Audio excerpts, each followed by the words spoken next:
விளையாட்டுல தோக்குறதும் ஜெயிக்கிறது முக்கியம் இல்லடா. தோத்தாலும் இப்படி ஒரு வந்து விளையாட்டு போறான்னு சொல்லி மத்தவங்க சொல்ற அளவுக்கு விளையாட்டு வரணும்டா.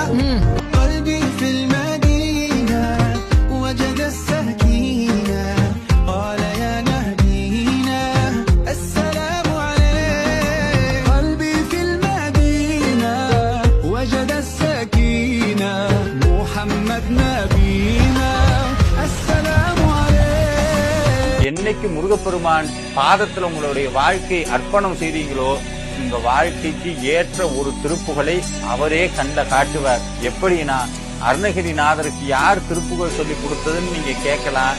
முருகப்பெருமான் தான் அருணகிரிநாதருக்கு அவருடைய நாவிலே சடாட்சர மந்திரத்தை உபதேசம் செய்து முத்தை தருன்னு பாடுன்னு